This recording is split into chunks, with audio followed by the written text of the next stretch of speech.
si Miss Verdan kasi napakabuti niya talagang magturo at saka magbigay ng mga golden words. Ika nga nila. Amelia Verdon, that's another great teacher of mine. She's very compassionate. She has a heart of gold. She's amazing. Pinakapaborito si Miss Verdan. Ever since nasa high school ako, siya palagi ko naaalala pag may problema ako, binabasa ko yung mga letters na binigay niya sa akin. Grade 4 was very memorable sa akin dahil nakapag-excel ako academics, scouting and arts, and I'd credit Miss Avila for that one. So, favorite teacher ko si Miss Avila. Miss Clave, kasi grade 4 yun, talagang nandun yung start ng pag-build ng character.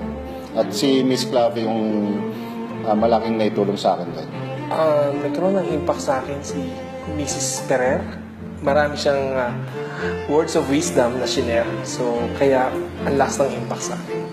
I think each and every one of all our teachers, all our